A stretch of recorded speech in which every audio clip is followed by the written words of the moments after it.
അപ്പൊ സക്കറിയക്കാനെ പരിചയം നമുക്ക് സിനിമയിലെ സംവിധായകനായിട്ടാണ്. അപ്പൊ അതൊന്ന് മാറി ഒരു ആൽബത്തിലും കൂടി ഇനി സംവിധായകനായിട്ട് വരുന്നു. എങ്ങനെയാണ് പ്രതീക്ഷ?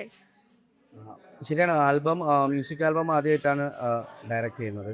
അപ്പം ഇത് പെരുന്നാളുമായി ബന്ധപ്പെട്ട ഇതായതുകൊണ്ട് ഞാനും ഇഷാമും വേറൊരു പ്രൊജക്റ്റിൽ ഒന്നിച്ച് വർക്ക് ചെയ്ത് തുടങ്ങിയിരുന്നു. അപ്പം ഇൻ ബിറ്റ്വീനാണ് ഇഷാം ഒരു പെരുന്നാൾ സോങ് ചെയ്തിട്ടുണ്ട്, നമുക്കൊന്ന് വീഡിയോ ആക്കിയാലോ എന്നുള്ളത്. അപ്പം ഞാൻ വിചാരിച്ചെന്നാൽ പിന്നെ ആഹ്, ഒരു പെരുന്നാൾ പ്രോഗ്രാം ചെയ്ത് കളയാം എന്നുള്ള ഒരാഗ്രഹത്തിൽ ചെയ്തതാണ്.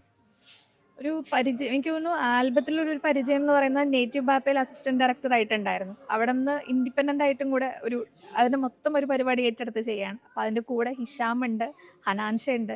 അപ്പൊ അവരെല്ലാരും കൂടെ വരുമ്പോൾ ഉള്ളൊരു ഇതെങ്ങനെയാണ്?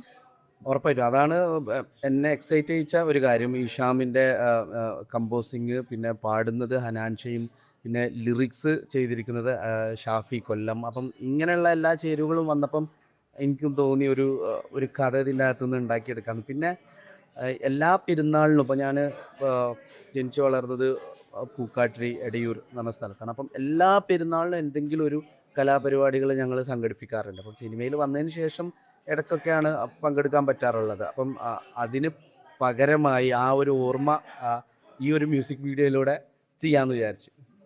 സിനിമയുടെ ഒരു പ്രോസസ്സ് നിന്ന് മാറിയിട്ടുള്ള ഒരു സംഗതിയാണല്ലോ. അത് നമുക്ക് കുറച്ചധികം ദിവസങ്ങളുണ്ടാവും. കുറച്ചും കൂടെ പണിയാണെന്ന് തോന്നുന്നു ഇതിനെ ആൽബം വെച്ച് കമ്പയർ ചെയ്യുമ്പോൾ. ആ ഒരു പ്രോസസ്സും ഇതും കൂടെ നോക്കുമ്പോൾ എങ്ങനെയാ രണ്ടും കൂടെ വലിയ പ്രോസസ്സൊക്കെ ഒന്ന് തന്നെയാണ്. നമ്മൾ ഷൂട്ടിംഗ് സംവിധാനങ്ങൾ ഒരേ സംവിധാനങ്ങളാണ്. ലൈറ്റ് വേണം, ക്യാമറ വേണം, പിന്നെ നമ്മൾ സെറ്റ് ആവശ്യമുണ്ടെങ്കിൽ സെറ്റ് വേണം. പക്ഷേ കുറച്ച് സമയം കൊണ്ട് ചെയ്ത് തീർക്കാൻ പറ്റും എന്നുള്ള ഒരു അഡ്വാൻറ്റേജ് മാത്രമേ ഉള്ളൂ. അതർവൈസ് എല്ലാ പ്രിപ്പറേഷനും ഒരേപോലെ തന്നെയാണ്. പിന്നെ പ്രേക്ഷകർ ഇതിന്ന് മാറി വേറെ വിശേഷം കൂടെ അറിയാൻ ആഗ്രഹിക്കുന്നുണ്ടാവും എൽ ക്ലാസിക്കിനെ കുറിച്ചിട്ട്. എപ്പോഴായിരിക്കും എൻ്റെ റിലീസ് ഉണ്ടാവുക? ഷൂട്ടിംഗ് കഴിഞ്ഞിട്ടുണ്ടോ? ഷൂട്ടിംഗ് നടന്നുകൊണ്ടിരിക്കുകയാണ്. മൂസിൻ ഡയറക്റ്റ് ചെയ്യുന്ന മൂവി. അപ്പം ഈ വർഷം അവസാനം റിലീസ് പ്രതീക്ഷിക്കാം. പണികൾ കഴിഞ്ഞിട്ടില്ല.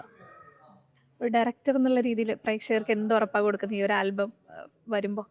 അങ്ങനെ ഉറപ്പ് ഒരു ഒരു സെലിബ്രേഷൻ നമ്മളുടെയൊക്കെ ഒരു പെരുന്നാൾ ഓർമ്മകളിൽ ഉണ്ടാവുന്ന ആ, ഒരു സെലിബ്രേഷൻ. അതായത് ഇത് കുറച്ചും കൂടെ പേഴ്സണൽ ആയിട്ടുള്ള ഒരു കാര്യം കൂടാണ്. പെരുന്നാൾ വരുമ്പോൾ എന്തെങ്കിലും കലാപരിപാടികൾ സംഘടിപ്പിക്കുക, നാട്ടുകാരുടെ മുമ്പിൽ അവതരിപ്പിക്കുക എന്നുള്ളതൊക്കെ അതിൻ്റെ ഒരു ഓർമ്മ പുതുക്കലായിരിക്കും ഈ ഈ ആൽബത്തിലൂടെ പുറത്തു വരുന്നത്.